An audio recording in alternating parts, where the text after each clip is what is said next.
10 नवंबर। हर दिन मुझे लगता है कि मेरी स्थिति ज़्यादा सहनीय होती जा रही है।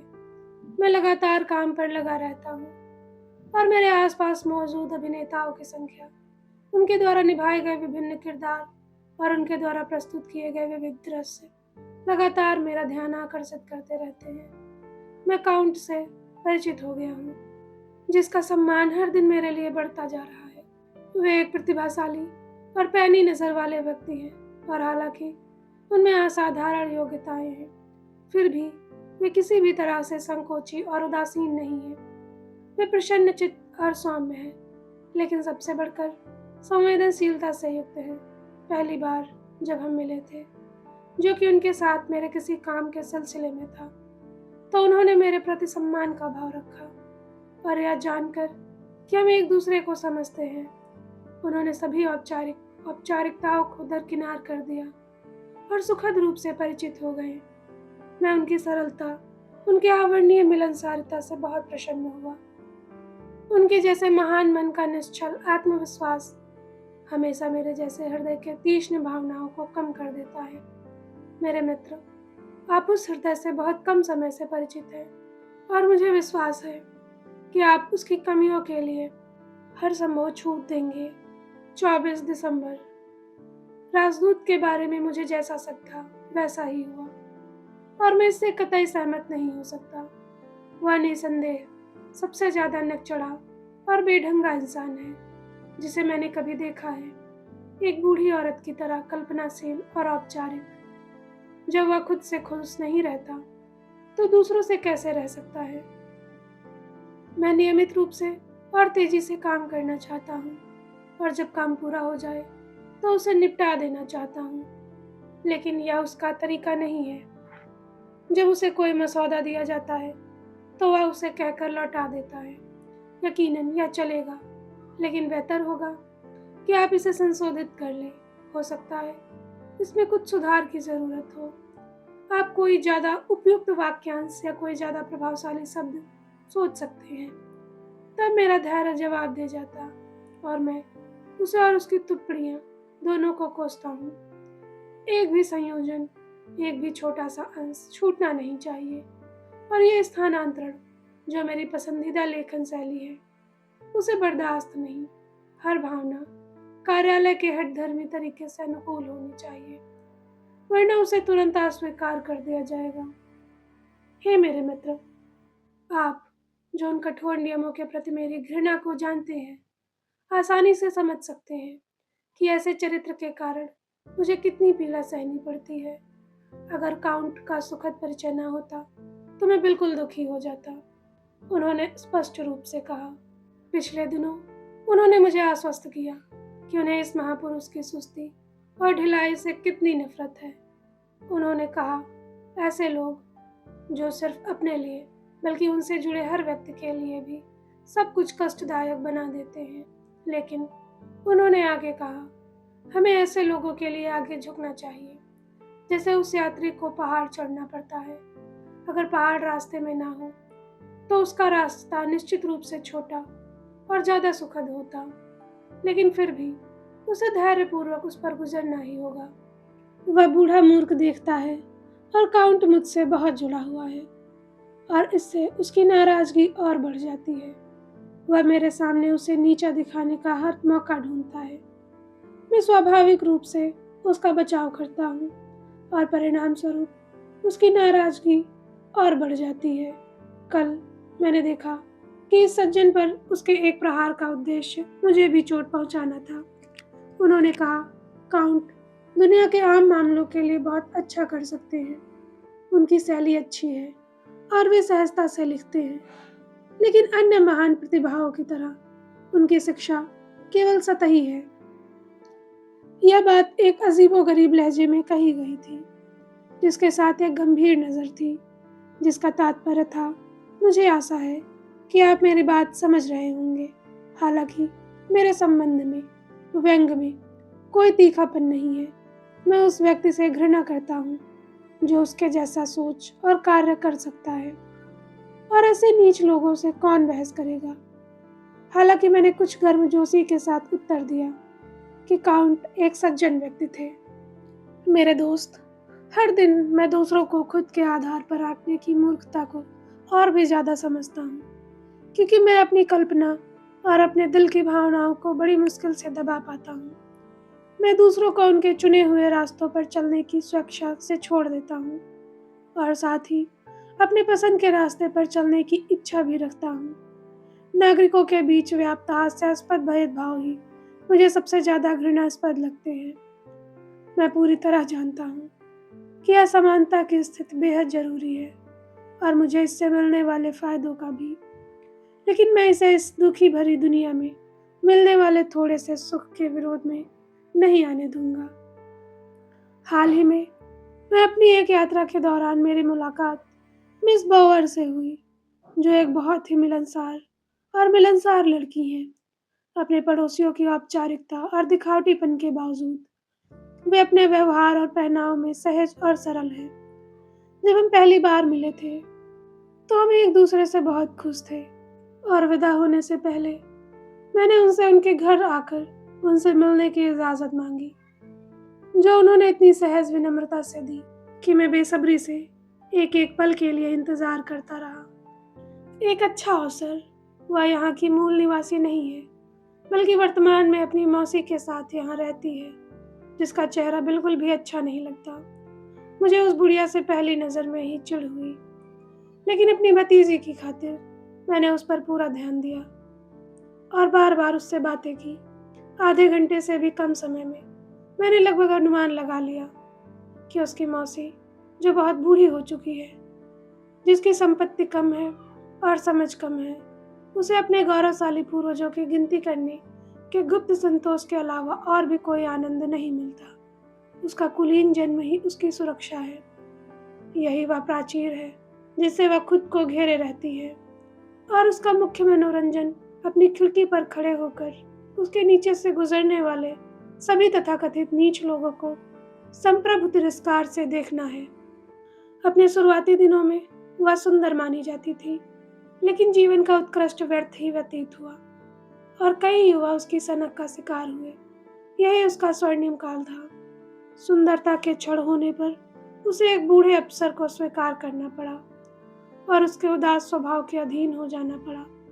यही उसका निर्लज्ज युग था।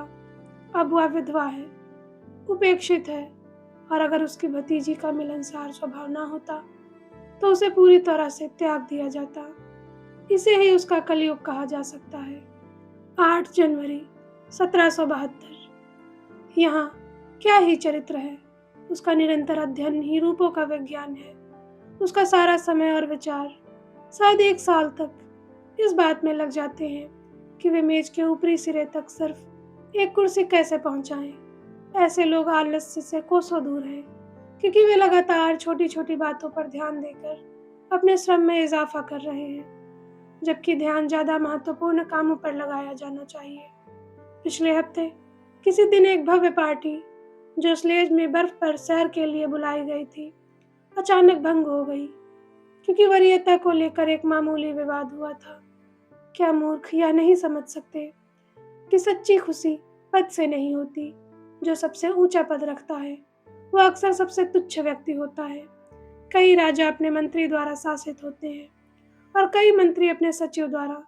ऐसे मामलों में किसे मुख्यकर्ता माना जाना चाहिए? वह निश्चित रूप से जिसकी योग्यता की श्रेष्ठता दूसरों की भावनाओं और शक्ति को अपनी इच्छा के अधीन करने में सक्षम है। 20 जनवरी।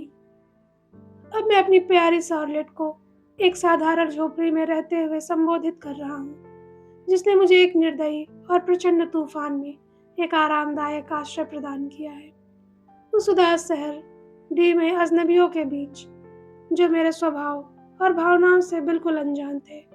अपने निवास के दौरान मैं तुम्हें कभी नहीं लिख पाया, लेकिन जैसे ही मैंने इस एकांत जगह में प्रवेश किया, जबकि बर्फ और ओले मेरी छोटी सी खिड़की से टकरा रहे थे, मैं तुम्हारे और अपने आप के प्रति समर्पित हो गया। मेरे पहले प्रवेश करते ही तुम्हारी छवि मेरी आंखों के सामने घूम गई और शार्लेट की याद मेरे हृदय में भर आई। ओह पवित्र स्मृति, मधुर स्मृति, कितनी दयालु शक्तियाँ थी कि उसे पहली बार देखते ही मैं पुनः जागृत हो गया। ओह शार्लेट, क्या तुम मुझे उस भंवर में देख सकती हो जिसमें मैं फंसा हुआ हूँ, जहाँ सब कुछ परेशान करता है लेकिन कुछ भी मुझे छू नहीं पाता। उदासीनता मुझे जकड़ लेती है और मैं जब उस आंतरिक संतुष्टि का आनंद नहीं ले पाता जो वास्तविक आनंद से प्राप्त होती है, मैं कभी संवेदनशीलता या सहानुभूति के आंसू नहीं बहाता। किण्वन सूख गया है। मैं निश्चल खड़ा हूँ, जैसे कोई किसी दुर्लभ शो को देखकर स्तब्ध हो गया हो। बड़ी और छोटी कठपुतलियां मेरी आंखों के सामने घूमती हैं और मैं बार बार खुद से पूछता हूँ कि क्या यह सब एक दृश्य का धोखा नहीं है। कठपुतलियां मेरे मनोरंजन का साधन बन जाती हैं, या यूं कहें कि मैं उनका मनोरंजन बन जाता हूँ। मैं अपने पड़ोसी का हाथ पकड़ता हूँ, मुझे वह लकड़ी का बना हुआ लगता है और फिर भय से भरकर अपना हाथ पीछे खींच लेता हूँ। रात में मैं अगली सुबह सूर्योदय का आनंद लेने का इरादा रखता हूँ, लेकिन व्यर्थ। मैं अपना बिस्तर नहीं छोड़ सकता। सुबह चांदनी में टहलने का विचार करता हूँ, लेकिन मैं अपने कमरे से बाहर नहीं निकल सकता। वे विचार जो मुझे रात में मोहित करते हैं और सुबह मुझे जगाते हैं, जल्द ही लुप्त हो जाते हैं। मुझे बस एक ही इंसान, मिस बाउअर, मिली है जो तुम्हारे जैसा है। हाँ शॉर्लेट, वह बिल्कुल तुम्हारी तरह है। अगर कोई हो सकता है, ओह, तुम कहोगी उसने शालीनता से तारीफ करना सीख लिया है। लेकिन बात तो जायज है। मैं हाल ही में बहुत विनम्र हो गया हूँ और कुछ बेहतर नहीं कर पाया हूँ। औरतें कहती हैं कि मुझसे भी जरा सी बुद्धि है और चापलूसी में मैं सबसे आगे हूँ, झूठ में भी। तुम कहोगी क्योंकि एक हमेशा दूसरे के साथ होता है, लेकिन मैं मिस बाउअर के बारे में कुछ कहना चाहता था। उनमें जबरदस्त संवेदनशीलता और बेहतरीन समझ है, जो दोनों ही उनकी खूबसूरत नीली आंखों में साफ साफ दिखाई देती है। उनका ओहदा उनके लिए बोझ है, क्योंकि उन्हें कोई भी ऐसी इच्छा नहीं है जो उन्हें संतुष्ट करे। वह जीवन के सारे खोखलेपन से घृणा करती है। उच्च जीवन और हम अक्सर ग्रामीण दृश्यों के सुख और खुशी के बारे में बातचीत करके घंटों एक दूसरे का मनोरंजन करते हैं। हम अपने वार्तालाप के बारे में सोचते हैं, क्योंकि मिस बी न केवल आपको जानती हैं, बल्कि आपका सम्मान करती हैं। एक स्वैच्छिक सम्मान, उत्तेजित नहीं। वह उनकी प्रशंसा करती हैं और जब आपका नाम लिया जाता है तो हमेशा प्रसन्न होती हैं। काश मैं आज तुम्हारे साथ उस प्यारे से छोटे से कमरे में होता, जहाँ तुम्हारे प्यारे छोटे भाई बहन हमारे आसपास खेलते थे। अगर वे तुम्हें परेशान करते तो मैं उन्हें कोई कहानी सुनाता और वे उत्सुकता और ध्यान से मुझे घेर लेते। सूरज लगभग ढल चुका है। उसकी डूबती किरणें अब पूरे देश पर छाई बर्फ पर चमक रही हैं। तूफान थम गया है और मुझे अपनी काल कोठरी में लौटना होगा। अलविदा। क्या अल्बर्ट तुम्हारे साथ है? अब वह तुम्हारा क्या है? मैं कितना मूर्ख हूँ, ऐसा सवाल क्यों पूछ रहा हूँ? 17 फरवरी। ऐसा नहीं लगता कि राजदूत और मैं अब ज्यादा समय तक साथ रह सकेंगे। वह बिल्कुल असहनीय है। उनका व्यापार करने का तरीका इतना बेतुका है कि मैं उनसे मिलने से खुद को नहीं रोक सकता। उनका खंडन करना और उनके सभी निर्दोषों के बावजूद अपनी ही प्रवृत्ति का पालन करना, जो निश्चित रूप से उन्हें अपमानित करता है। उन्होंने मंत्री को इस बारे में कुछ संकेत दिया है जिनसे मुझे फटकार मिली है। यह कोमल शब्दों में लिखा गया है, लेकिन फिर भी यह एक फटकार थी। मैंने अपना इस्तीफा देने का निश्चय कर लिया था। तभी मुझे उसी व्यक्ति का एक निजी पत्र मिला जिसने, मैं स्वीकार करता हूँ, मुझे विनम्र बना दिया और उस गहन और उदात्त प्रतिभा के प्रति मेरी प्रशंसा को जगा दिया जिसने इसे लिखा था। इसमें मेरी पीड़ादायक संवेदनशीलता को शांत करने के लिए अत्यंत उदात्त भावनाएं थी और अत्यंत स्पष्टवादिता और विनम्रता के साथ मेरी योजनाओं की भरपूर प्रशंसा की गई है और उस दृढ़ता और उत्साह की भी कम प्रशंसा नहीं की गई है जो स्वाभाविक रूप से युवावस्था में होता है। उन्होंने मुझे इस आवेग को दबाने के बजाय इसे उचित सीमा के भीतर रखने के लिए प्रोत्साहित किया है, ताकि यह मेरी क्षमताओं में सहायक हो सके। इस प्रकार मैं अपने आप से समझौता कर लेता हूँ और मुझे कम से कम कुछ दिन और धैर्य रखने का निर्देश दिया गया है। शांति और मन की शांति आशीर्वाद है मेरे मित्र, लेकिन वे मूल्यवान होने के साथ साथ क्षणभंगुर भी हैं। 20 फरवरी। भगवान मेरे प्यारे दोस्तों की रक्षा करे और उन्हें जीवन के वे सभी आशीर्वाद प्रदान करे जिनसे मैं वंचित रहा हूँ। अल्बर्ट, मैं तुम्हारे उदार प्रेम के लिए तुम्हारे हृदय से धन्यवाद करता हूँ। मुझे उम्मीद थी कि मुझे विवाह की सूचना मिल जाएगी और मैंने उस दिन तुम्हारे लिए खुशी के दिन शॉर्लेट की तस्वीर दीवार से उतारकर कुछ अन्य कागजों के साथ दफनाने का इरादा किया। अब तुम दोनों एक हो गए हो और उसकी तस्वीर अभी भी वहाँ है और उसे वहीं रहने दो। ऐसा क्यों न हो? क्या अब भी अपने हृदय में मेरे लिए जगह नहीं बना सकती? हाँ अल्बर्ट, तुम्हारी अनुमति से मुझे वहाँ एक दूसरा स्थान मिल सकता है। नहीं, मुझे मिलना ही चाहिए। अगर वह मुझे भूल गई तो मैं विचलित होकर भाग जाऊंगा। ओह सुखी पति, मैं पहले से ही विचलित हूँ। लेकिन खुश रहो अल्बर्ट और शॉर्लेट, देवदूत प्राणी, तुम अपनी स्त्री में सबसे सुखी रहो। 15 मार्च। अभी अभी अजीबोगरीब घटना घटी है जो निसंदेह मुझे यहाँ और ज्यादा समय तक रहने से रोकेगी। मेरा धैर्य जवाब दे चुका है। असहनीय, कोई उपाय नहीं है। मेरा मित्र भी इन सब का कारण है। आप, जिन्होंने मुझ पर दबाव डाला और मुझे ऐसी स्थिति स्वीकार करने के लिए प्रेरित किया जिसके लिए मैं किसी भी तरह से सक्षम नहीं हूँ। अब मुझे विश्वास है कि आप भी ऐसा ही कहेंगे, लेकिन कहीं ऐसा ना हो कि मेरी असफलता को मेरे उग्र स्वभाव का कारण माना जाए। इसलिए इसके साथ मामले का परिस्थितिजन्य विवरण भी दिया जाएगा। मैं पहले से ही बार बार काउंट के मेरे प्रति सम्मान और पक्षपात का जिक्र कर चुका हूँ। कल मैंने उसके साथ भोजन किया जिस दिन सभी उच्च पदस्थ व्यक्ति उसके घर पर एकत्रित होने वाले थे। मुझे उन सभा या उस अवसर पर अधीनस्थों के बहिष्कार की याद आई।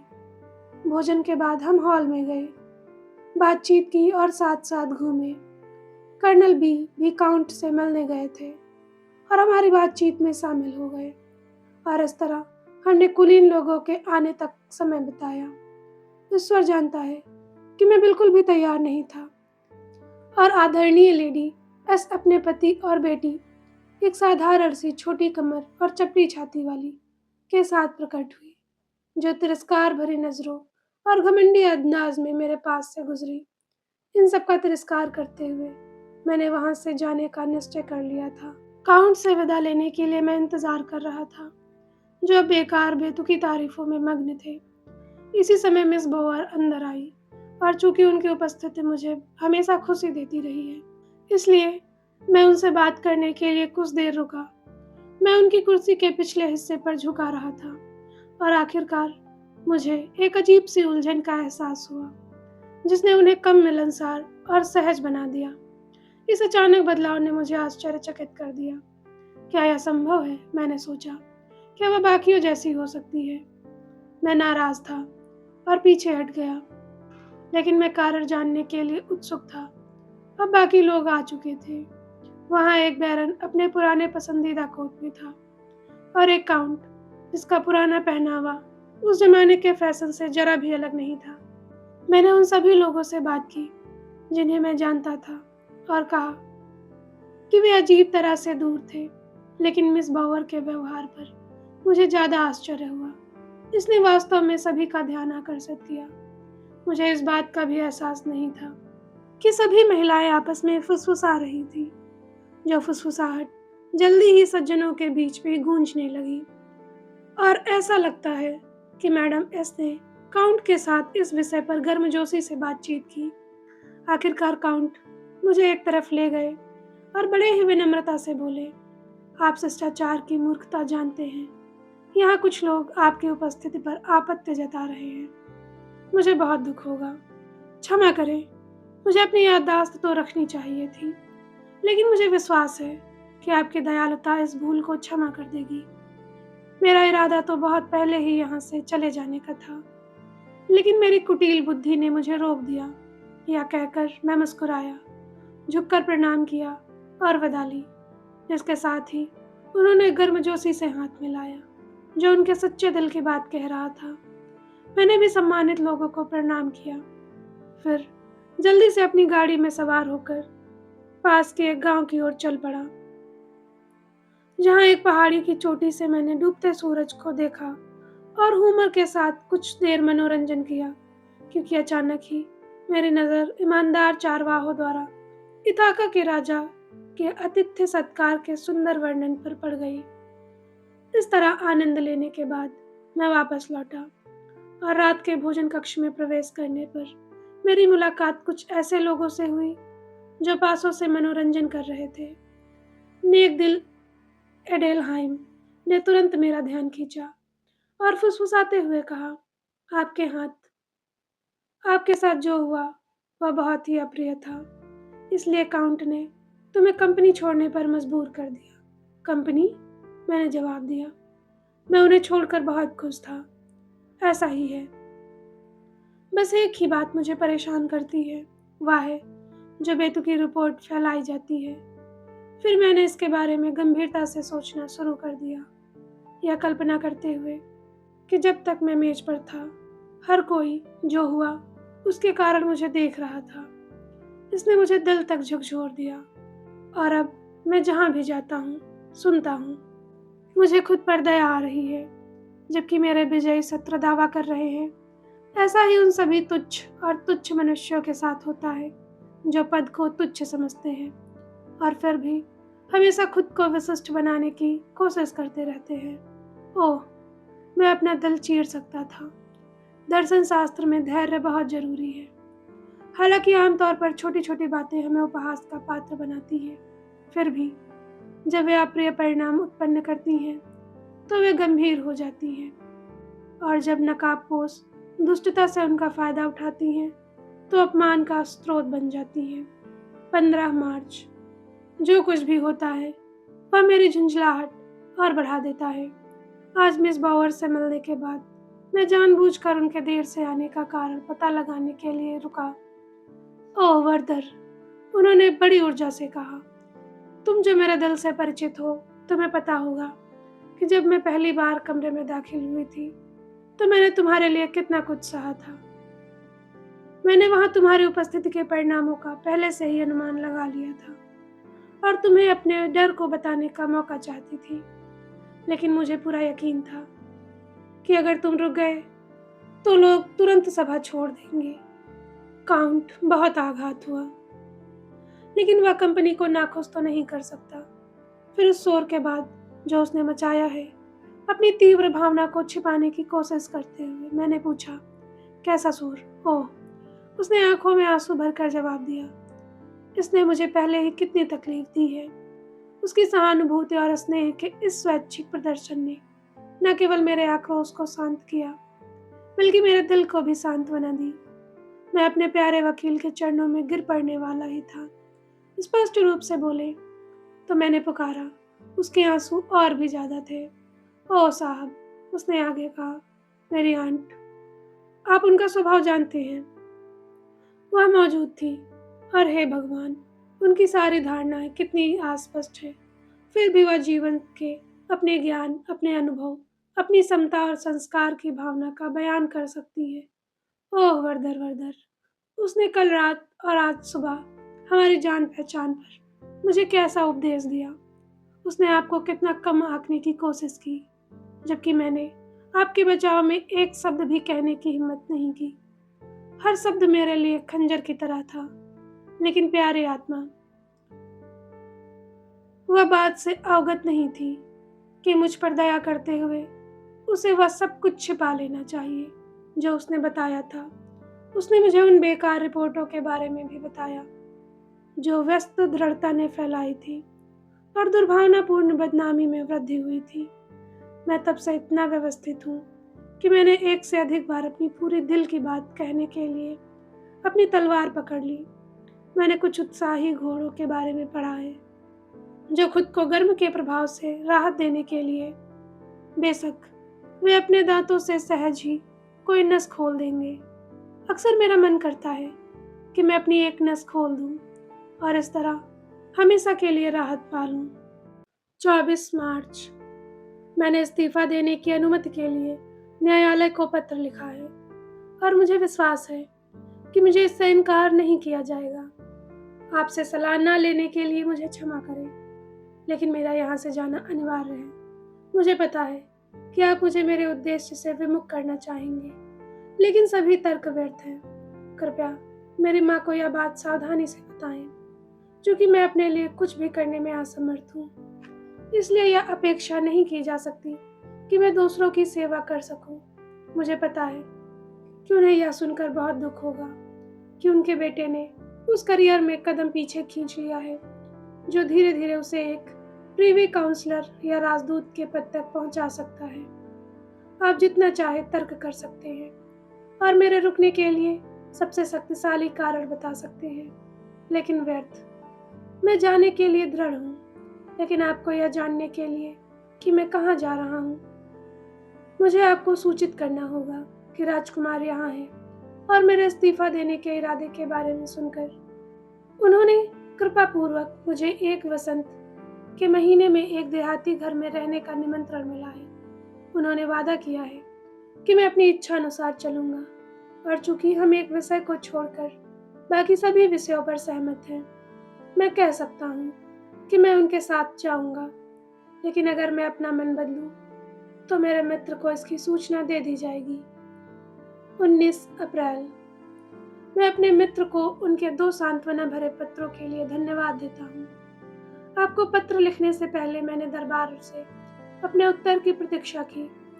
मुझे बहुत डर था कि मेरी माँ इस मामले में दखल देंगी और मेरी बर्खास्तगी की आशा को तोड़ देंगी, लेकिन सब कुछ तय हो गया है और मुझे यह अभी मिल गया है। मैं आपको यह नहीं बताऊंगा कि राजदूत ने किस अनिच्छा से इसे मंजूर किया, न ही यह कि उनके पत्र में इस विषय पर क्या लिखा था, क्योंकि इससे आपकी शिकायतें और बढ़ सकती हैं। यहाँ के राजकुमार ने मुझे 25 ड्यूकेट का उपहार दिया है और साथ में ऐसे कोमल भाव भी कि मैं लगभग आंसू बहाने लगा। इसलिए वह धन जिसके लिए मैंने हाल ही में अपनी माँ से आवेदन किया था, अब उसकी आवश्यकता नहीं है। कल मैं निकलूंगा, और चूंकि मेरा जन्म स्थान सड़क से केवल 6 मील दूर है, इसलिए मैं शायद वहां जाकर अपने बचपन के सुखद पलों को याद कर सकूंगा। मैं उसी द्वार से प्रवेश करूंगा जिससे मैं अपनी माँ के साथ गुजरा था जब मेरे पिता के निधन के बाद उन्होंने उस रमणीय निवास को छोड़कर उस घृणित शहर में प्रवेश किया था। अलविदा मेरे प्रिय मित्र। मेरे अगले लेख में मेरे भ्रमण का एक सच्चा विवरण होगा। एक तीर्थयात्री की पूरी श्रद्धा के साथ मैं अपनी जन्मभूमि की यात्रा पर निकला। तभी कुछ यादों से भरे दृश्यों के पीछे मुड़कर देखने पर मुझे एक ऐसी अनुभूति हुई जिसे व्यक्त नहीं किया जा सकता। जैसे ही मैं गांव से लगभग 1/4 मील दूर खड़े विशाल नींबू के पेड़ के पास पहुंचा, मैं अपनी गाड़ी से उतरा और डाकिये को मेरे आगे चलने का आदेश दिया, ताकि एकांत और पैदल चिंतन में मैं स्मृतियों के सुखों का अधिक आराम से आनंद ले सकूं। मैं उस नींबू के पेड़ के नीचे रुका, जो आमतौर पर उस काल का था जो मेरी शुरुआती सैर कितने अजीब उतार चढ़ाव भरी रही है। उस खुशनुमा अनजान दिनों में मैं एक ऐसे संसार के पीछे भागता रहा जिसे मैं नहीं जानता था, लेकिन जिसके बारे में मैं खुद को बहुत खुशामद करता था कि वह सबसे मनमोहक फूलों से सजा है और उसमें हर वह आनंद है जिसकी युवा चाहत कर सकते हैं। लेकिन अब जब मैंने दुनिया का भ्रमण कर लिया है, तो मेरे प्यारे दोस्त, मैंने क्या अनुभव किया है उन सभी आकर्षक दृश्यों के विपरीत जो युवा कल्पना ने सुझाए थे। उसके अलावा और क्या, अब मैंने उन विपरीत पहाड़ों को देखा है जिन्हें मैं अच्छी तरह याद करता हूँ कि अक्सर घंटों तक घूमने की इच्छा जगाते थे। मैं उन्हें देखता हुआ बैठा रहता था, उन घने जंगलों और घाटियों के बीच रहने की उत्कृष्ट इच्छा रखता था, जो दृश्य को इतना मनोरम रूप से विविध बना देते थे। और जब मनोरंजन के ये घंटे बीत जाते थे, जब घर लौटने के लिए बाध्य होता था, तो कितने अफसोस के साथ मैं इस पसंदीदा स्थान को छोड़ देता था। लेकिन मैं नए घर और न ही अब तक के किए गए किसी भी बदलाव को बर्दाश्त नहीं कर सका। गेट से गांव में प्रवेश करते ही मुझे एक बार फिर अपने घर जैसा महसूस हुआ। मेरे प्रिय मित्र, इस यात्रा की कई मार्मिक परिस्थितियों का विस्तार से वर्णन करना असंभव है, और न ही इसका विवरण आपके लिए दिलचस्प होगा। हालांकि मेरे लिए सुखद स्मृति के माध्यम से वे अत्यंत ही ऐसे थे। मेरा इरादा हमारे पुराने घर के पास बाजार में ठहरने का था, लेकिन जब मैं वहां गया तो मैंने पाया कि स्कूल का कमरा, जो पहले से एक योग्य वृद्ध महिला द्वारा किराए पर लिया गया था, अब एक झूमर की दुकान में बदल गया था। मुझे उस कारावास में बहाए गए कई चिंताओं, कई आंसुओं की याद आई। हर अगले कदम पर कोई विशेष छाप अंकित थी। पवित्र भूमि में कोई भी तीर्थयात्री कभी इतने सारे अवशेषों से आकर्षित नहीं हुआ, या कभी इतनी भक्ति की गवाही नहीं दी। मैंने जो 1000 संवेदनाएं महसूस की, उनमें से एक का उल्लेख करने से खुद को नहीं रोक सकता। उस खेत में एक छोटे से नाले के रास्ते चलने के बाद, जो पहले मेरा पसंदीदा भ्रमण था, और जहां मैं और अन्य लड़के स्नान करके और पानी पर बतख बनाकर खुद को खुश करते थे, मैं उस समय की उस दर्दनाक याद में सबसे अधिक प्रभावित हुआ। मुझे याद है कि मैं कितनी बार बहते पानी को देखता था, कितनी बार उन अलग अलग देशों के बारे में रोमांटिक कल्पनाएं करता था जिनसे वह गुजरेगी, तब जब तक कि मेरी कल्पना शक्ति समाप्त नहीं हो जाती। और पानी के निरंतर बहते रहने के दौरान मेरा मन अनजान दूरी के चिंतन में उलझा रहता था। मेरे दोस्त, हमारे महान पूर्वजों की भावनाएं बिल्कुल ऐसी ही थी, और निश्चित रूप से यूलिसिस की भाषा भी, जब वह अथाह महासागर की बात करता है और असीमित पृथ्वी मनुष्य की उल्थी समझ के साथ साथ उस पांडित्यपूर्ण युवक की समझ के भी अनुकूल है, जो दार्शनिकता की सारी गंभीरता को ग्रहण कर लेता है, क्योंकि उसने स्कूल में सीखा है कि पृथ्वी गोल है। यह देखकर मेरी कल्पनाएं अभी भी तैर रही हैं, और या कि मेरे विचार, जो इस प्रकार उत्तेजित थे, समाप्त होने वाले नहीं थे। मैंने अचानक अपनी वापसी की तैयारी की और अपनी गाड़ी में बैठकर विदा ली, पिछले सुखों और आने वाले दुखों से प्रभावित होकर। मेरे प्रिय मित्र, मैं इस समय राजकुमार के साथ उनके एक आवास में हूँ। वह अत्यंत स्पष्टवादी और उदार व्यक्ति हैं, और मैं उनकी संगति में स्वयं को पूर्णतः सहज महसूस करता हूँ। उनके चरित्र में एकमात्र अप्रिय गुण है भोलापन, क्योंकि वे बिना किसी अनुभव या जांच पड़ताल के कहीं कई बातों पर अपनी राय प्रस्तुत करने में बहुत सहज हैं। मुझे यह कहते हुए दुख हो रहा है कि वे मेरी योग्यताओं और बाह्य उपलब्धियों को मेरे विवेक और मानसिक क्षमताओं से कहीं अधिक महत्व देते हैं, जो वास्तव में मेरा एकमात्र गौरव है, क्योंकि मेरे सारे परिश्रम, मेरे सारे सुख दुख, सबका यही एकमात्र स्रोत है, जो मेरे अपने हैं और जिनके आधार पर मैं हर उस अच्छे गुण का दावा करता हूँ जिस पर मैं गर्व करता हूँ। फिर भी मैं ज्ञान की किसी भी श्रेष्ठता का दावा नहीं करता। मैंने एक योजना प्रस्तावित की थी, जिसके बारे में मैं अपने मित्र को तब तक नहीं बताना चाहता था जब तक वह पूरी न हो जाए, लेकिन चूंकि यह योजना विफल हो गई है, इसलिए अब मैं इसे बताऊंगा। मैं कुछ समय में सेना में जाने के लिए पूरी तरह से दृढ़ था, और राजकुमार के निमंत्रण को स्वीकार करने के पीछे यही मेरा मुख्य उद्देश्य था। वह इलेक्टर की सेवा में एक जनरल है। हाल ही में साथ साथ घूमने के दौरान मैंने उन्हें अपनी बस इस इच्छा से अवगत कराया, लेकिन उन्होंने इसे स्वीकार नहीं किया, क्योंकि इसकी सफलता पूरी तरह से उनकी रुचि पर निर्भर करती थी।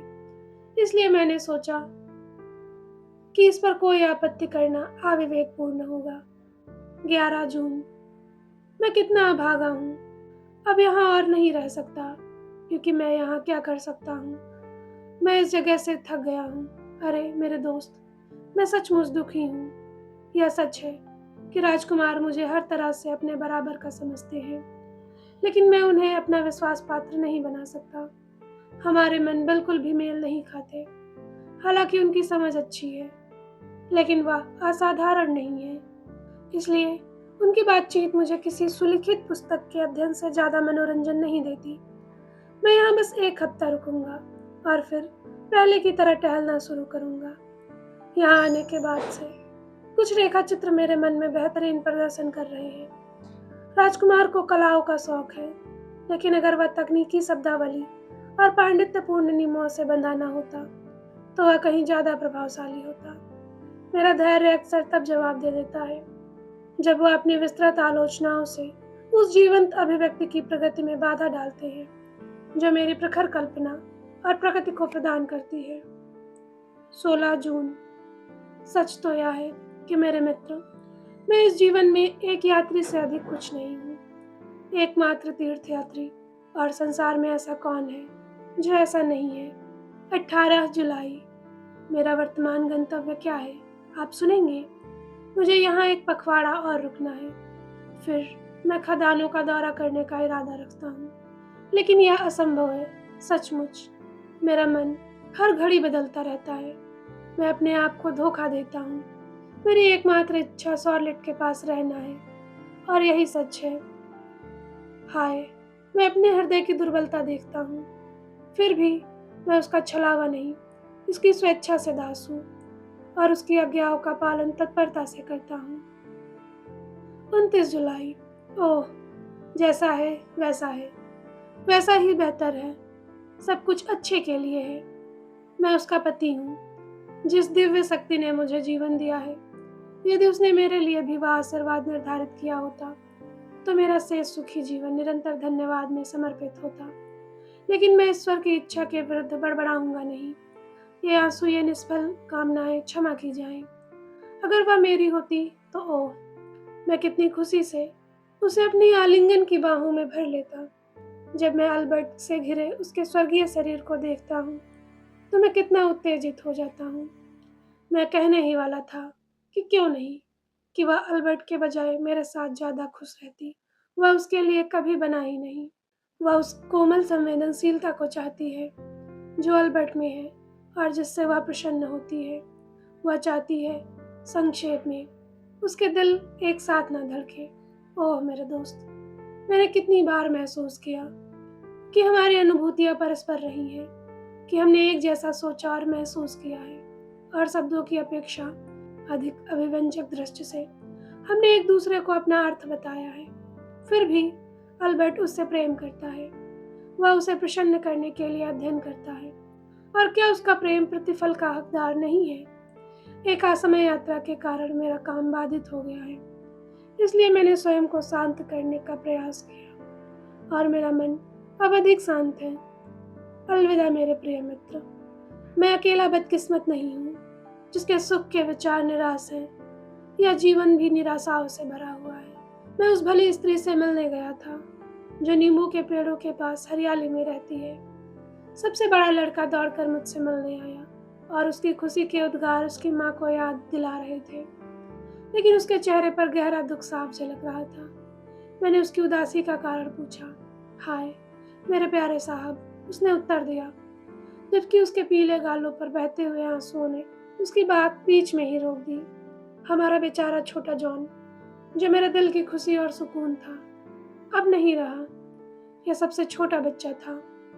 मैं चुप रहा और मेरे पति, उसने आगे कहा, हॉलैंड से बिना किसी पैसे के वह बुखार से बीमार पड़ गए थे, और अगर कुछ लोगों ने दान न दिया होता तो उसे रास्ते में भीख मांगनी पड़ती। उसकी कहानी सुनकर मुझे बहुत दुख हुआ और मैंने उस छोटे लड़के को कुछ पैसे दिए। उसने मुझे कुछ सेब दिए। मैंने उन्हें स्वीकार कर लिया और भारी मन से वहां से चला गया। 21 अगस्त। मेरे मन के परिवर्तन बिजली की तरह तेज हैं।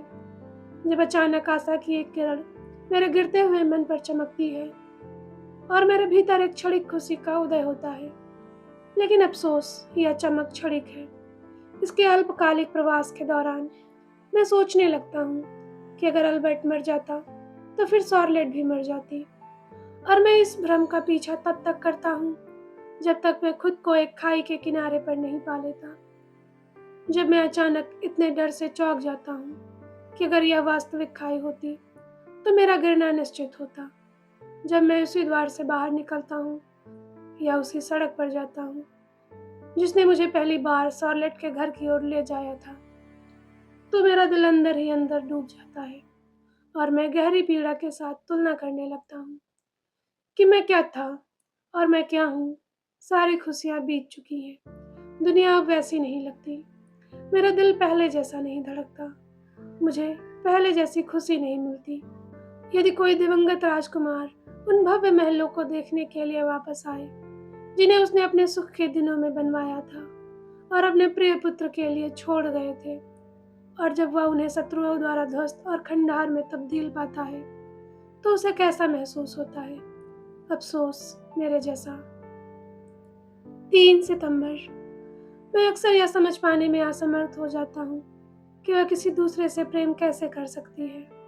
वह कैसे किसी दूसरे से प्रेम करने का वादा करती है, जबकि वह इस हृदय में अकेले राज करती है, जबकि उसकी सुंदर छवि हर विचार को अपने में समाहित कर लेती है और अन्य सभी विचार को बहिष्कृत कर देती है। यह फसल का समय है, प्रकृति खुश है, लेकिन मेरे भीतर सब कुछ सर्दी की तरह उदास है। जब पतझड़ में पेड़ों के पत्ते पीले पड़ जाएंगे और झड़ जाएंगे, तब मेरे सिर के बाल भी सफेद होकर मुट्ठी भर झड़ जाएंगे। मेरी नज़र कमजोर होने लगी है। मैंने अपनी सुनने की शक्ति, अपनी सभी इंद्रियों को सिवाय संवेदना के लगभग खो दिया है, और वह भी दोगुनी तीव्र बनी हुई है। एक पुराने पत्र में मैंने एक देहाती व्यक्ति का जिक्र किया था, जिससे मैं पहली बार यहाँ आने पर संयोगवश मिला था। पूछताछ करने पर मुझे समझ आ गया था कि उसे नौकरी से निकाल दिया गया है और मैं उसके बारे में कोई और जानकारी नहीं जुटा सकता। लेकिन कल संयोगवश अगले गांव जाने वाली सड़क पर मेरी उससे मुलाकात हो गई और मैंने उससे इतने सौहार्द से बात की कि उसने मुझे अपनी दुखद कहानी सुना दी। सचमुच दुखद, जैसा कि मेरा दोस्त इसे पढ़कर स्वीकार करेगा। फिर भी हर उस परिस्थिति से अपने दोस्त को क्यों परेशान करूं जो मुझे परेशान करती है? उसे क्यों परेशान करूं? उसकी दया या नाराजगी क्यों उठाऊं? लेकिन यह मेरी नियति है कि मैं हर उस व्यक्ति को दुखी करूं जो मुझे जानता है। पहले तो वह कुछ स्पष्ट संकोची था, फिर उसकी सामान्य स्पष्टवादिता लौट आई, मानो उसे अचानक मेरी याद आ गई हो। उसने बड़ी ही सरलता से अपनी गलतियां स्वीकार की और अपने दुर्भाग्य सुनाए। काश मैं उसके शब्दों को उसी लहजे और तरीके से व्यक्त कर पाता जिस तरह से वे बोले गए थे, उस पूरे उग्र भाव और प्रेम के उस उत्साही आवेग के साथ जिसने उसे खाने पीने और सोने के काबिल नहीं बनाया था, जिसने उसे काम करने के लिए भी अयोग्य बना दिया था, क्योंकि जब भी वह कुछ करने की इच्छा करता तो उसे तुरंत भूल जाता और कुछ बिल्कुल विपरीत कर बैठता। उसकी मालकिन उसे लगातार डांटती और फटकारती रहती, लेकिन उसे लगता था कि उसे डांटने वाली आवाज मधुर है। वह खुश था। उसने कहा कि दुष्ट आत्मा ने उसे सताया था और आखिरकार वह करने के लिए उकसाया और आखिरकार उसे वह करने के लिए उकसाया जो उसे नहीं करना चाहिए था। एक दिन उसके पीछे पीछे, या यूं कहें कि उसके पीछे पीछे चलने के लिए उकसाया गया। पत्नी को अपने कक्ष में ले आया और जब उसने उसकी विनती मानने से इनकार कर दिया तो वह कोमल बल द्वारा उसकी सहमति प्राप्त करने के लिए ललचाया। उसने कसम खाई कि उसके विचार हमेशा सम्मानजनक रहे हैं। विवाह उसकी इच्छा रही है और इसी इच्छा में उसकी खुशी की सारी आशाएं केंद्रित हैं। कुछ हिचकिचाहट के बाद उसने स्वीकार किया कि उसने उसे क्या छूट दी थी, और फिर यह आशंका करते हुए कि उसने कुछ ज्यादा ही कह दिया है, उसके आचरण का बचाव किया और घोषणा की कि उसका प्रेम पहले की तरह ही प्रबल है। उसके व्यवहार इतने प्रभावशाली थे कि कोई भी शब्द उन्हें चित्रित नहीं कर सकता। हालांकि उसकी छवि अभी भी आंखों के सामने है। यदि आप उसे देखते तो आपको उस पर दया आती और आप उसे क्षमा कर देते। मुझे उसके भाग्य में रुचि है, लेकिन मैं उसके प्रति आपकी करुणा क्यों जगाऊं, जब आप पहले से ही एक ऐसे व्यक्ति को जानते हैं जिसका भाग्य भी ऐसा ही है। अपने पत्र को पढ़ने पर मुझे लगता है कि मैंने इस युवक की कहानी का निष्कर्ष छोड़ दिया है। महिला के संघर्ष के दौरान उसका भाई भी आ गया, जो अपने प्रेमी से इतना चिढ़ता था कि अक्सर चाहता था कि उसे अपनी बहन की नौकरी से निकाल दिया जाए, क्योंकि उसे डर था कि अगर उसने दोबारा शादी कर ली तो उसके अपने बच्चे हो जाएंगे और इसलिए उसे उसकी संपत्ति का वारिस नहीं मिल पाएगा। भाई ने तुरंत इस मौके का फ़ायदा उठाकर उसे बाहर निकाल दिया और जो खबर फैली उसके चलते महिला उसे बिना शादी किए अपनी संपत्ति गंवाए दोबारा स्वीकार नहीं कर सकती थी। उसकी प्रतिष्ठा को ठेस पहुंची है, क्योंकि उसने एक और लड़के को अपनी नौकरी पर रख लिया है, जिससे उसके भाई की बेचैनी बढ़ गई है, क्योंकि अफवाह है कि वह उससे शादी करना चाहती है। अगर ऐसा हुआ तो वह युवक कहता है कि उसकी जिंदगी बोझिल हो जाएगी। यह प्रमुख जुनून या प्रेम कोई काव्यात्मक कल्पना नहीं है। यहाँ तक कि निम्न और अनपढ़ लोगों में भी यह अपनी पूरी स्वाभाविक शुद्धता के साथ पाया जा सकता है। मेरे मित्रों, इस कहानी को विशेष रूप से पढ़िए। जब से मैंने आपको लिखना शुरू किया है, मैं अधिक शांत हूँ। आप मेरे पत्र से, जो सामान्य से अधिक लंबा है, देख सकते हैं कि मैं पहले जितना जल्दबाज नहीं हूँ। इसलिए मैं आपसे विनती करता हूँ कि इसे ध्यान से पढ़ें और सोचें कि इस कहानी में आपने अपने दुखी वर्दर की कहानी भी पढ़ी है। हाँ, यह सच है और मेरे साथ भी हमेशा ऐसा ही रहेगा। लेकिन मुझे यह कहते हुए दुख हो रहा है कि धैर्य के मामले में यह युवा प्रेमी इतना श्रेष्ठ है कि जब मैं अपनी तुलना उससे करता हूँ तो मुझे शर्म आ जाती है। 5 सितंबर। शार्लेट का पति कुछ दिनों से देश में था, इसलिए उसने उसे पत्र इस प्रकार शुरू किया। मेरे प्रिय और प्यारे, जितनी जल्दी हो सके लौट आओ। तुम्हारे साथ 1000 अच्छे उपहार आने की उम्मीद है। जैसे ही उसने पत्र समाप्त किया, एक मित्र ने उसे खबर दी कि अल्बर्ट को एक बहुत ही महत्वपूर्ण कार्य के कारण उसकी अपेक्षा से अधिक देर हो गई है। बेशक उसने पत्र नहीं भेजा और शाम को संयोग से मैंने उसे उठा लिया। प्रसन्नता की मुस्कान के साथ उसे पढ़ने के बाद मैंने भावोवेश में उसे चूम लिया। उसने कारण पूछा। ओह, मैंने कहा, कल्पना क्या आशीर्वाद है। मेरे चेहरे के भाव से उसने उस कल्पना की शक्ति को तुरंत समझ लिया, क्योंकि मुझे लगा कि पत्र मेरे नाम लिखा गया है। वह चुप थी और अप्रसन्न दिख रही थी।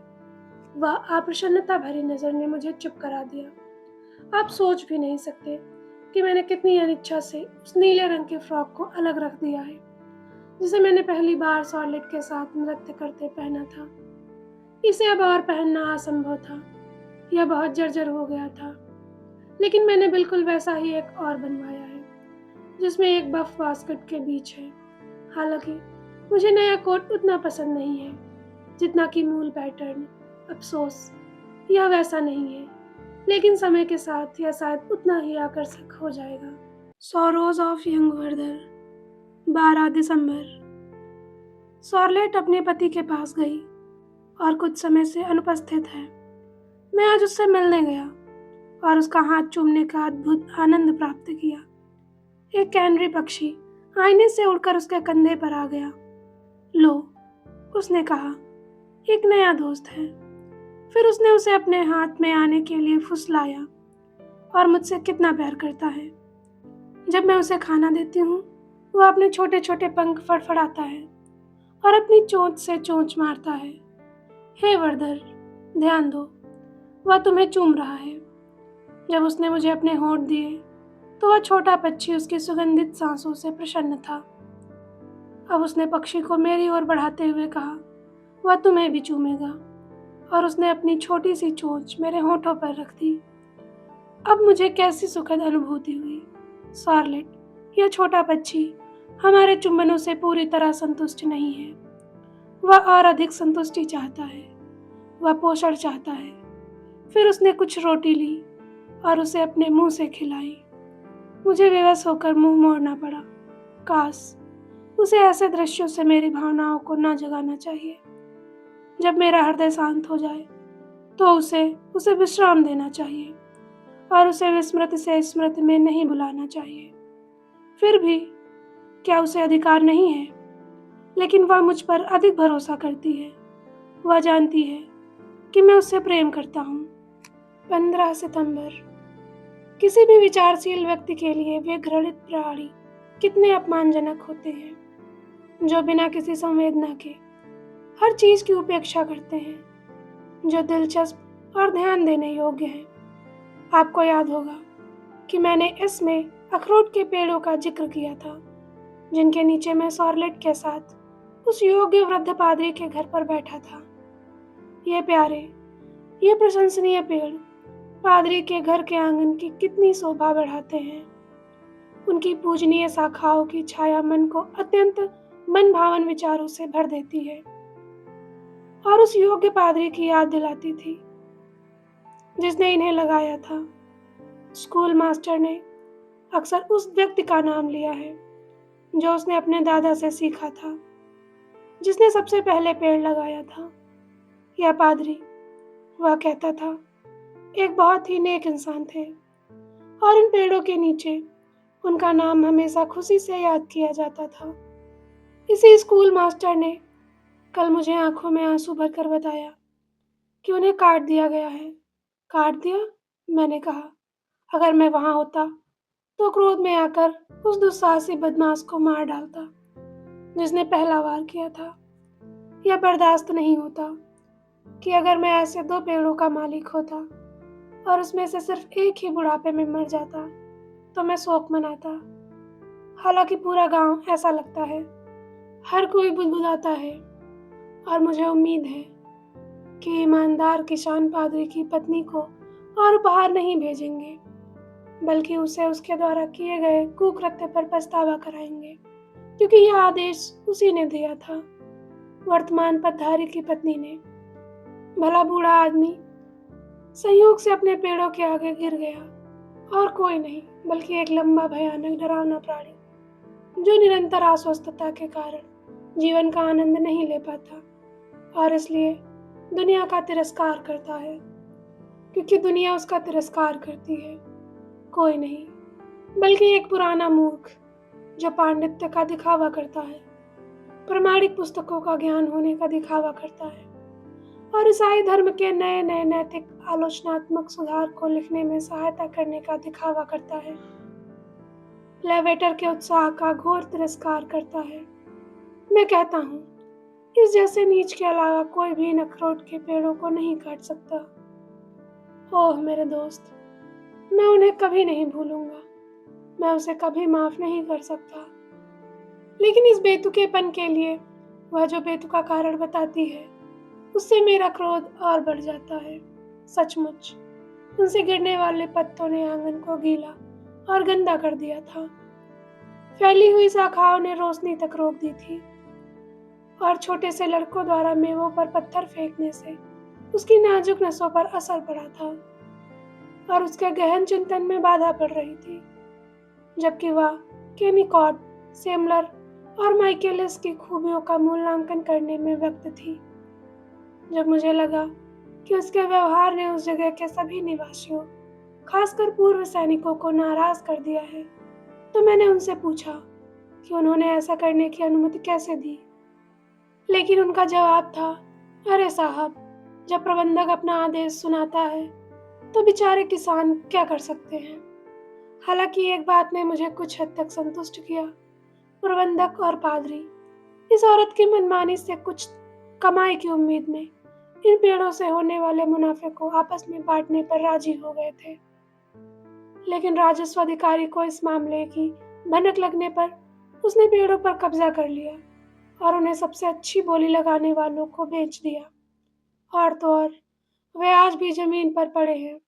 काश मैं कोई ताकतवर राजकुमार होता तो पादरी और उसकी पत्नी, प्रबंधक और राजस्व अधिकारी को क्या सजा देता।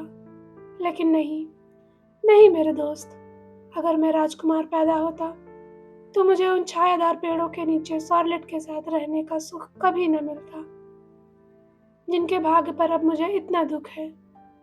10 अक्टूबर मेरे लिए तो बस उसकी चमकती गहरी आंखों को देखना ही परम सुख है।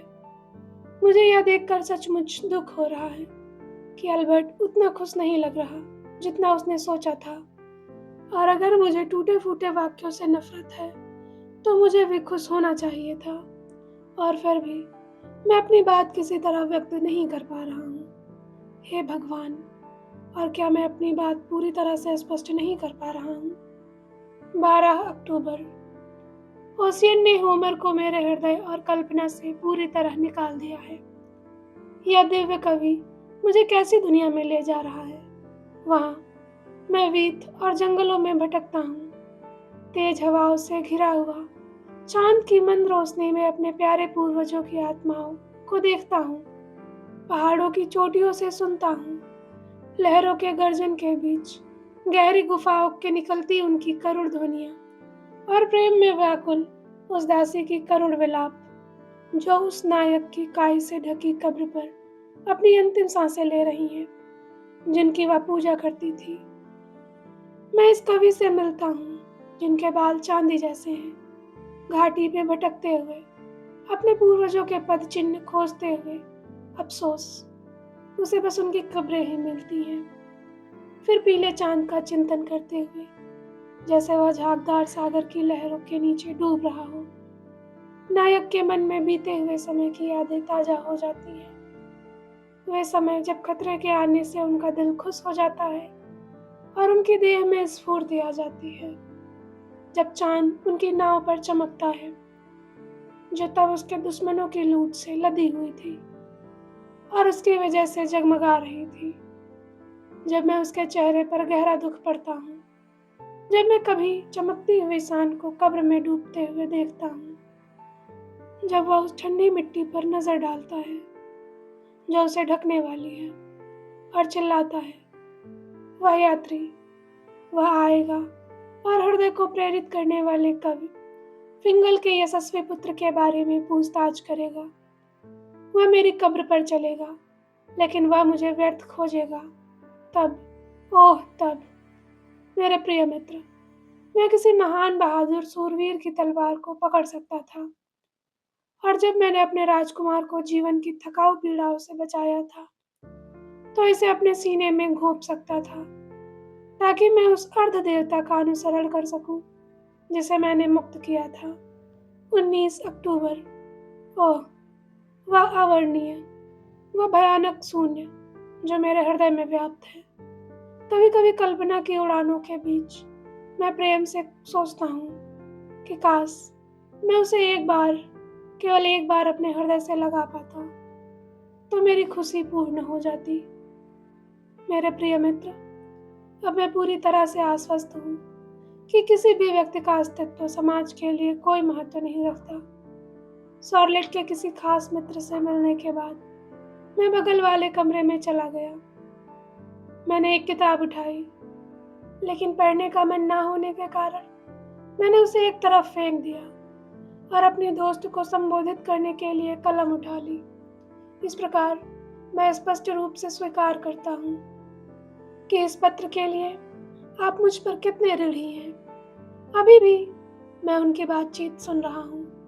वे एक दूसरे को शहर की सामान्य घटनाओं के बारे में बता रहे हैं। एक की शादी होने वाली है, दूसरा बहुत बीमार है, उसे भयंकर खांसी है और लगातार बेहोशी आ रही है। ठीक होने की कोई उम्मीद नहीं है। श्री एस भी खतरनाक हालत में है, शॉर्लेट कहती है। ओह, दूसरे जवाब देते हैं। दूसरी जवाब देती है। मैं खुद को उनके बिस्तर पर महसूस करती हूँ। मुझे लगता है कि मैं उन्हें अत्याचारी मौत से जूझते हुए देख रही हूँ और अपनी सारी पीड़ाओं और यातनाओं के बीच थोड़ा और जीने की कामना कर रही हूँ। और फिर भी मेरे दोस्त, ये योग्य युवतियाँ अपने मरते हुए दोस्तों के बारे में पूरी शांति और उदासीनता के साथ बातें कर रही हैं, मानो वे बिल्कुल अजनबी हों।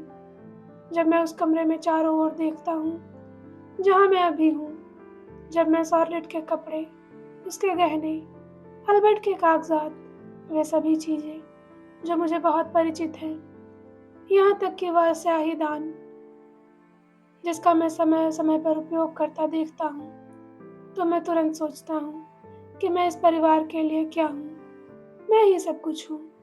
वे मेरा सम्मान करते हैं, वे मेरी संगति में खुश हैं, और मुझे पूरा विश्वास है कि उनके बिना मैं दुखी हो जाऊंगा। फिर भी यदि मैं अचानक उन्हें छोड़ दूं, तो वे उस शून्यता को कितनी देर तक महसूस कर पाएंगे जो मेरी अनुपस्थिति में होगी। अवसर कब तक?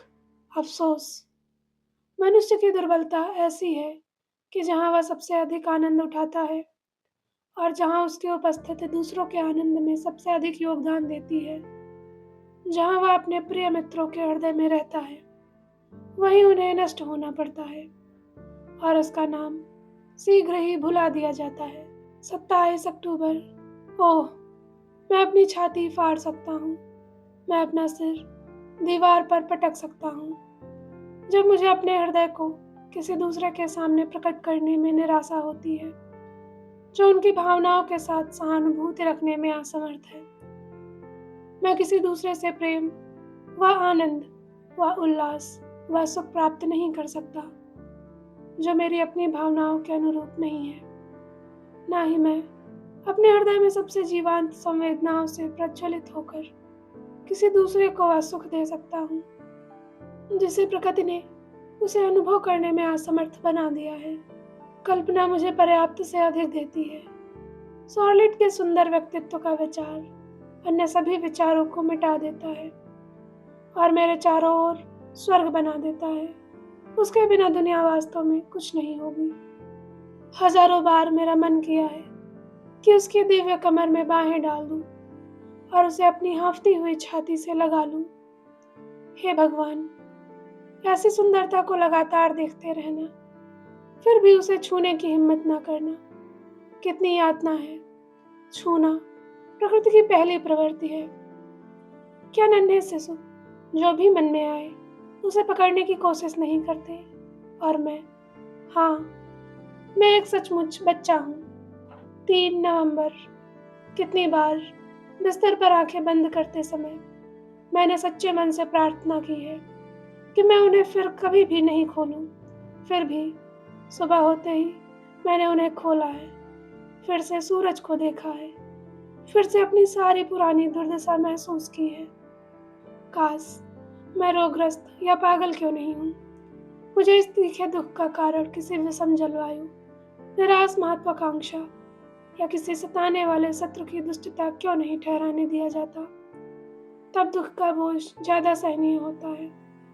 लेकिन अब काश यह बहुत ही संवेदनशील रूप से महसूस किया जाता है, क्योंकि यह पूर्णता मुझ पर ही निर्भर है। मैं ही सबका मूल हूँ। यही हृदय जो पहले हर्ष और शांति का स्थान था, अब असंख्य दुखों का विषाद पूर्ण स्रोत है। मैं वह नहीं रहा जो मैं था। पहले मेरे मन पर केवल अत्यंत सुखद अनुभूतियां ही हावी रहती थी। मैं जहाँ भी जाता, चारों ओर का देश मुझे स्वर्ग जैसा प्रतीत होता और मेरे हृदय में परोपकार की भावनाएं प्रज्वलित होती थी।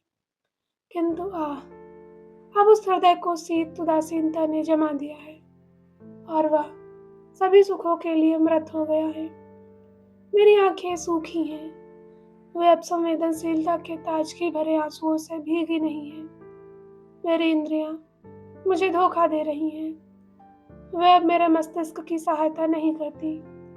मेरे दुख अभिव्यक्ति से परे है, क्योंकि मैंने जीवन का एकमात्र आकर्षण, वह महान सक्रिय क्षमता खो दी है जिसने मेरे चारों ओर संसारों का निर्माण किया है। वह अब नहीं रही। अपनी खिड़की से मैं दूर पहाड़ियों को देखता हूँ। उगता सूरज टूटते बालों को हटा देता है और अपनी दीप्तिमान किरणों से खुले हुए दृश्य को सुनहरा कर देता है। कोमल जलधारा नंगे बिलों के पेड़ों के बीच से धीरे धीरे बहती है। प्रकृति अभी भी अपनी अद्भुत सुंदरता प्रदर्शित करती है, अभी भी अत्यंत मनोरम दृश्य प्रस्तुत करती है। फिर भी मेरा हृदय अब अचेतन है। मैं अंधा, विचल, निर्जीव बना हुआ हूँ। मैंने कितनी ही बार धरती पर गिरकर स्वर्ग से आंसुओं की याचना की है, जैसे किसान अपनी सूखी जमीन को नम करने के लिए वर्षा की याचना करता है। लेकिन मैं देखता हूँ कि स्वर्ग अत्यधिक आग्रहों पर ना तो वर्षा प्रदान करेगा और ना ही धूप। मैं सचमुच पुराने समय में बहुत खुश था, क्योंकि मैंने धैर्यपूर्वक स्वर्ग की इच्छा की प्रतीक्षा की थी और उसके सभी आशीर्वादों के लिए आभारी था। 8 नवंबर। शॉर्लेट ने मुझे मेरी हाल की ज्यादतियों के लिए प्यार से डांटा है, क्योंकि सच कहूँ तो मेरे प्यारे दोस्त, पिछले कुछ समय से मैं अपनी सामान्य मात्रा से ज़्यादा शराब पी रहा हूँ ताकि चिंता में डूब जाऊँ। प्रार्थना करो, उसने कहा। ऐसा मत करो। शॉर्लेट के बारे में सोचो। हाय, यह सलाह कितनी बेमानी है। मैं तुम्हारे बारे में सोचता हूँ, और सोचने से भी ज़्यादा तुम हमेशा मेरी आंखों के सामने हो। तुम हमेशा मेरे दिल में हो। आज सुबह मैं उसी जगह पर बैठा था जहाँ तुम पिछले दिन थी। इसके बाद उसने विषय बदल दिया। सचमुच मेरे दोस्त, मैं तो बस एक कठपुतली हूँ जिसे यह प्यारी दिव्य प्राणी अपनी मर्जी से चला और चला सकती है। मैं अपने मित्र को उनकी दयालु सलाह के लिए और विशेष रूप से उनके उदार प्रयासों के लिए हृदय से धन्यवाद देता हूँ। मेरी स्थिति सुधारो, लेकिन यह अनावश्यक कष्ट क्यों उठा रहे हो? मुझे अपने हाल पर छोड़ दो। मैं कितना भी दुखी क्यों न हूँ, फिर भी मैं अपने कष्ट सहन करने में समर्थ हूँ। शॉर्लेट को जरा भी अंदाजा नहीं है कि वह मेरे लिए जहर तैयार कर रही है, जो शायद हम दोनों को ही खत्म कर देगा। वह मुझे जानलेवा दवा देती है और मैं उसे बड़े बड़े घूंटों के साथ कटक जाता हूँ। उन कोमल निगाहों का क्या मतलब है जो कभी कभी मुझ पर बरसती है? वह शिष्टाचार है जो उन सभी भावों को सुन लेती है जो कभी कदार मुझसे छूट जाते हैं। वह सहानुभूति जो मैं कभी कभी उसके दिव्य चेहरे पर पढ़ लेता हूँ। कल जब मैं उससे विदा ले रहा था तो उसने अपना हाथ बढ़ाया और कहा, अलविदा प्यारे वर्दर। प्यारे वर्दर, यह बात मेरे दिल को छू गई। मैंने पहली बार उसे मुझसे प्यारे कहते हुए सुना था। मैं उस कोमल आवाज को कभी नहीं भूलूंगा। तब से 1000 बार दोहरा चुका हूँ। और कल रात जब मैं बिस्तर पर गया तो मैंने अनायास ही चिल्लाकर कहा, शुभ रात्रि प्यारे वर्दर। मुझे अपनी याद आई और मैं अपनी आत्म प्रशंसा पर मुस्कुराया। 22 नवंबर। मैं स्वर्ग से यह प्रार्थना नहीं कर सकता था कि वह शीघ्र ही मेरी हो जाए। फिर भी मैं अक्सर उसे अपना ही समझता हूँ। मैं यह प्रार्थना नहीं कर सकता कि वह अभी मेरी हो जाए, क्योंकि वह तो पहले से ही किसी और की है। मेरे दुख व्यर्थ हैं, मेरी शिकायतें व्यर्थ हैं। काश यह हृदय और मैं अलग हो पाते। शॉर्लेट अब मेरे दुखों से वाकिफ है। आज मैंने उसे अकेला पाया। उसकी नज़रें मुझ पर पूरी तरह से हावी हो गई और मैं चुपचाप हो गया। उसने अपनी आंखें मुझ पर गड़ा दी। प्रतिभा की आग और सुंदरता का आकर्षण गायब हो गया था, लेकिन उसके चेहरे पर कुछ ऐसा था जो ज़्यादा जोर से बोल रहा था, जो सबसे दयालु करुणा, सबसे कोमल चिंता बयां कर रहा था। झूठे समारोह ने मुझे ऐसा करने से क्यों रोका? उसके चरणों में गिरकर उसे आलिंगन करने से और कृतज्ञतापूर्ण उसकी दया का बदला 1000 चुंबनों से चुकाने से। मेरे इस शर्मिंदगी के दौरान वह अपनी वीणा तार पर चली गई और एक कोमल मधुर स्वर में करुण ध्वनियों के साथ स्वर मिला रही थी। उसके होंठ इतने मधुर कभी नहीं लगे थे, मानो वे वाद्य के स्वरों को ग्रहण करने के लिए ही खुले हों और कंपन को दोगुनी सुरीलापन प्रदान कर रहे हों। मेरी भावनाएं वर्णन से परे थी। मैं पूरी तरह अभिभूत हो गया और झुककर मैंने निम्नलिखित गंभीर प्रतिवाद किया।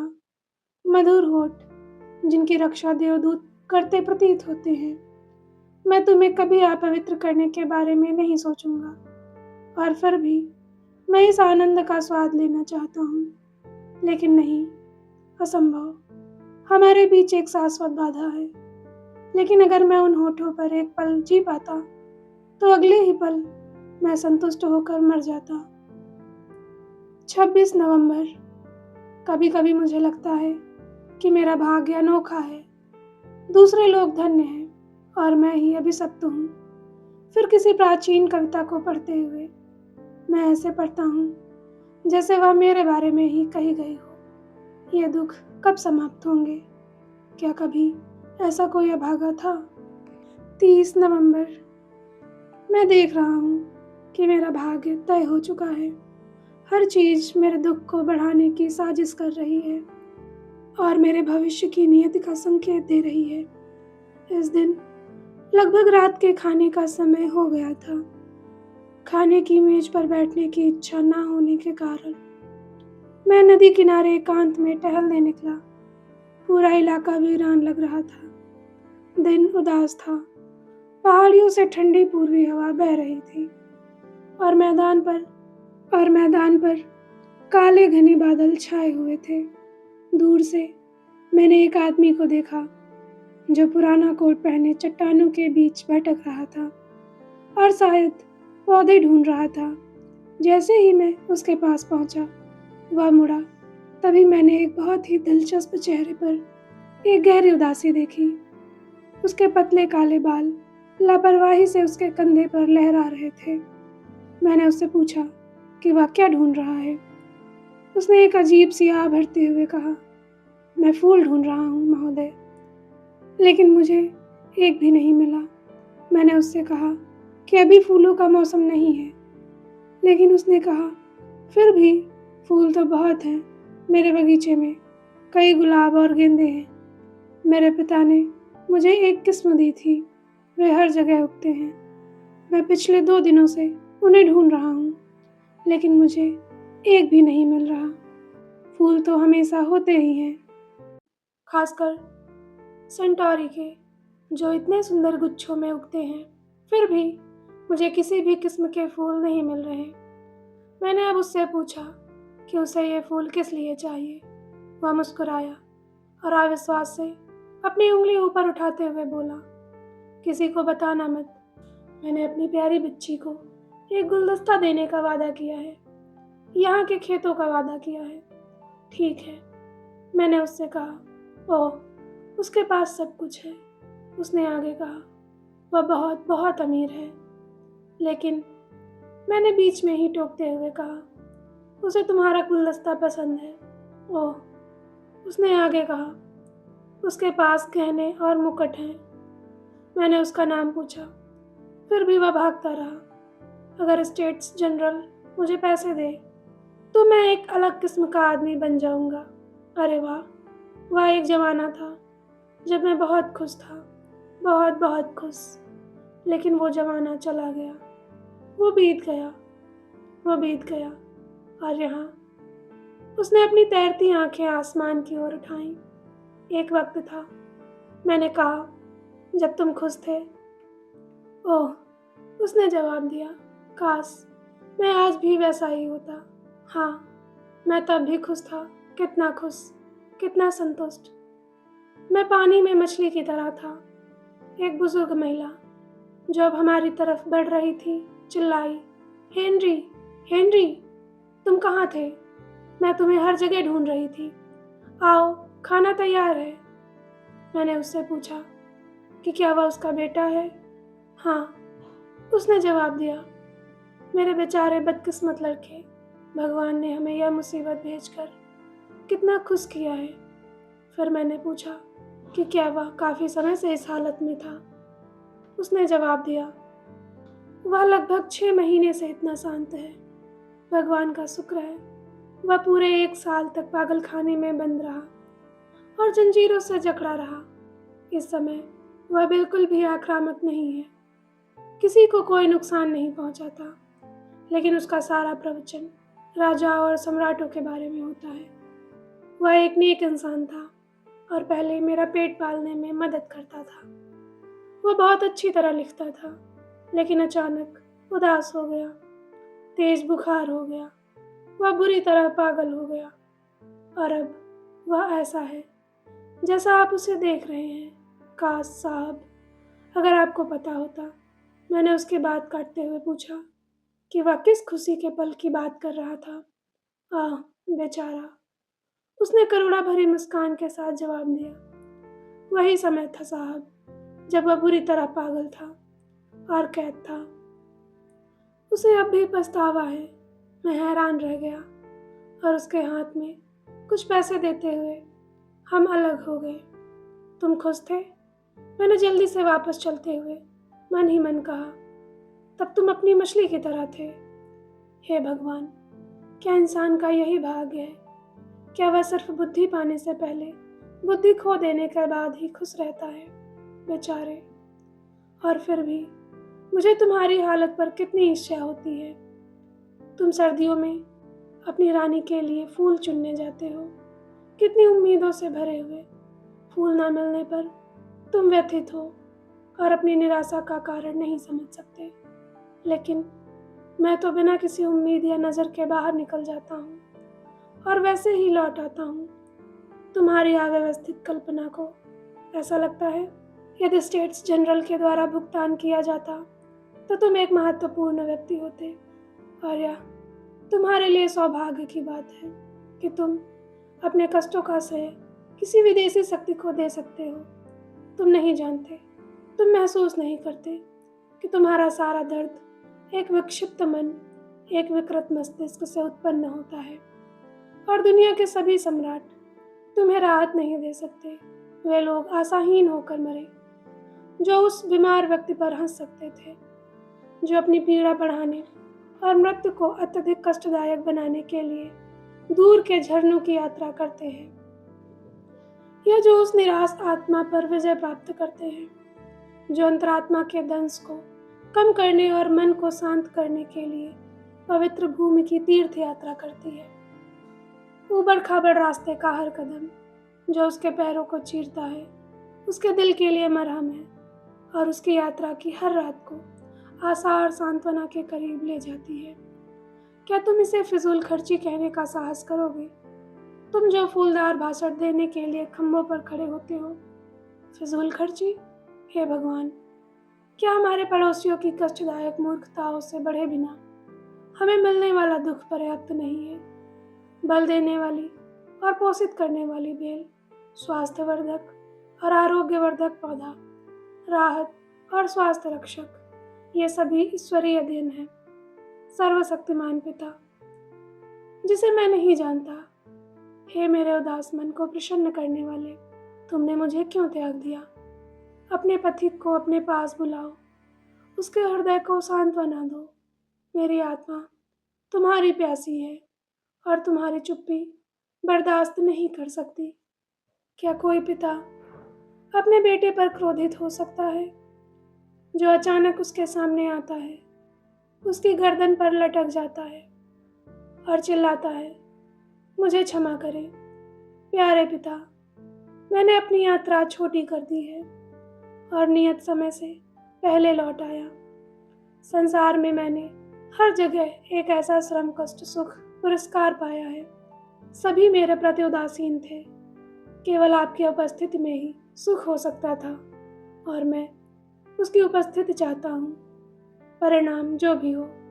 अरे मेरे दोस्त, वह बेचारा पागल जिसका जिक्र मैंने अपनी पिछली किताब में किया था, लेकिन जिसकी बदकिस्मती पर ईर्ष्या होती है। सॉर्लेट के पिता का क्लर्क था। दुर्भाग्य से वह उससे जुड़ गया, अपने जुनून को संजोया और छुपाया, लेकिन आखिरकार उसे पता चल गया, इसलिए उसे नौकरी से निकाल दिया गया और वह वैसा ही पागल बन गया जैसा बताया गया था। कल्पना कीजिए, अगर हो सके तो इस छोटी सी खोज ने मुझ पर क्या प्रभाव डाला। एक ऐसी खोज जिसे अल्बर्ट ने उतनी ही शांत उदासीनता से व्यक्त किया जितना कि पूरी संभावना है। अब आप इसे स्वीकार करेंगे। 4 दिसंबर। सचमुच मेरे दोस्त, मैं अब इस स्थिति को बर्दाश्त नहीं कर सकता। मैं आज सॉर्लेट के साथ था। वह अपनी वीणा को ऐसे भाव से बजा रही थी जो वर्णन से परे था। उसकी छोटी बहन मेरी गोद में अपनी गुड़िया को सजा रही थी। मेरे गालों पर आंसू बहने लगे। झुककर मैंने संयोग से उसकी शादी की अंगूठी देखी और मेरे आंसू अब बहते हुए एक झरने में बदल गए। फिर उसने तुरंत एक पसंदीदा धुन बजाई जिसने मुझे अक्सर मंत्रमुग्ध और शांत किया है। कुछ देर के लिए तो इससे मुझे मनचाही सांत्वना मिली, लेकिन जल्द ही मुझे बीते हुए सुखद समय की याद आ गई। दुख, निराशा। मैं चौंका, तेज कदमों से कमरे में घूमने लगा। आखिरकार मैं उसके पास गया और उत्सुकता से बोला, भगवान के लिए वह धुन बजाना बंद करो। वह रुक गई, मुझे घूर कर देखने लगी, एक ऐसी मुस्कान के साथ जो मेरे दिल को छू गई। बोली, वाकई वर्दर, मुझे डर है कि तुम बहुत बीमार हो। तुम्हें अपने सबसे पसंदीदा खाने से अजीब सी नफरत हो गई है। जाओ और अपने आप को शांत करने की कोशिश करो। मैंने खुद को उससे अलग कर लिया। हे भगवान, तुम मेरी पीड़ा देख रहे हो और मुझे विश्वास है तुम उसे दूर कर दोगे। 6 दिसंबर। शार्लेट की छवि मुझे सताती है, जागते या सोते। मेरी व्यथित कल्पना उसे देखती है। जब मैं विश्राम की तलाश करता हूँ तो उसकी मनमोहक गहरी आंखें मेरे मस्तिष्क पर अंकित हो जाती हैं। यहाँ मैं खुद को समझा नहीं सकता। जैसे ही मैं अपनी थकी हुई पलकें बंद करता हूँ, उसका मधुर रूप मेरी कल्पना के सामने तैरने लगता है और वह हवादार प्रेत मेरी सारी क्षमताओं को बस में कर लेता है। मनुष्य क्या है? वह घमंडी अर्धदेव। जब उसे परिश्रम की आवश्यकता होती है तो उसकी शक्ति उसका साथ छोड़ देती है, चाहे वह सुख के ज्वार में तैरे या दुख की धारा को रोके। उसे एक दिन रुकना ही होगा और यद्यपि अमरता उसकी आशा है, उसका आश्वासन यह है कि उसे अपने ठंडे मूल अस्तित्व में शीघ्र ही लौटना होगा। संपादक गोए थे, पाठक के नाम अतिरिक्त पत्रों सहित। वर्दर के अंतिम दिनों का अंतिम सुसंगत विवरण देने के लिए यह अत्यंत आवश्यक है कि उनके पत्रों को क्रम में व्यवस्थित संक्षिप्त विवरण द्वारा विरामित किया जाए, जिसका विवरण पुराने प्रबंधक अल्बर्ट शार्लेट और उसकी अपनी नौकरानी और जिन लोगों के साथ वह रहता था द्वारा दिया गया है। शार्लेट के प्रति वर्दर के मन में जो दुर्भाग्यपूर्ण जुनून था, उसने उसके और अल्बर्ट के बीच पहले जो सामंजस्य था उसे अनजाने में ही कम कर दिया था। पति का स्नेह सच्चा लेकिन संयमित था और धीरे धीरे उसकी व्यावसायिक रुचि में वृद्धि हुई। फिर भी उसने ना तो स्वीकार किया, ना ही सोचा कि उसके प्रेम प्रसंग के दिनों और विवाह के दिनों में कोई बड़ा अंतर था। हालांकि वर्दर का अपनी पत्नी पर विशेष ध्यान उसे गुप्त रूप से बेचैनी देता था, क्योंकि यह ध्यान न केवल उसके अधिकारों का हनन प्रतीत होता था, बल्कि उसकी असावधानी के लिए एक मौन निंदा भी।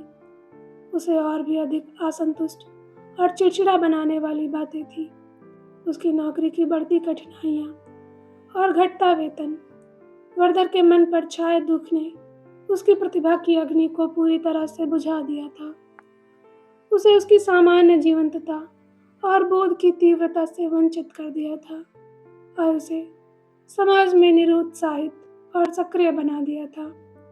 शार्लेट, जो उसे रोज देखती थी, इस अचानक बदलाव से स्वाभाविक रूप से प्रभावित हुई और उतनी ही उदास और विचारशील हो गई। इस उदासी को अल्बर्ट ने उसके प्रेमी के प्रति बढ़ते जुनून का नतीजा समझा, जबकि वर्दर ने इसे उसके प्रति उसकी स्पष्ट उपेक्षा का नतीजा बताया। इन दोनों दोस्तों के बीच पहले जो विश्वास की कमी थी, उसने उसकी संगति को परस्पर असहमत बना दिया। अल्बर्ट कभी भी अपनी पत्नी के अलग कमरे में प्रवेश नहीं करता था। जब उसे पता चलता था कि वर्दर वहाँ है और वर्दर, जो उसके असंतोष को समझ चुका था, व्यर्थ में उसकी यात्राओं को पूरी तरह से बंद करने की कोशिश कर रहा था, शार्लेट से कभी नहीं मिलता था, सिवाय इसके कि जब उसे पता चलता था कि उसके पति की सगाई हो गई है। इन गुप्त यात्राओं ने अल्बर्ट के असंतोष और हत्या को बढ़ा दिया और उसने अपनी पत्नी को गंभीरता से सूचित करने का अवसर लिया कि अगर यह केवल दिखावे के लिए है कि उसे वर्दर के प्रति अलग तरीके से व्यवहार करना चाहिए और उसे इतनी बार अपनी उपस्थिति में आने नहीं देना चाहिए। लगभग इसी समय दुर्भाग्यपूर्ण वर्दन ने आत्मविनाश पर विचार किया। अपने लंबे समय से उसके चिंतन का विषय था, खासकर शार्लेट के पड़ोस से लौटने के बाद से यह विचार हमेशा से उसके मन में था, लेकिन वह इस गंभीर कार्य को बहुत अधिक उतावलेपन और जल्दबाजी में करने के लिए तैयार नहीं था।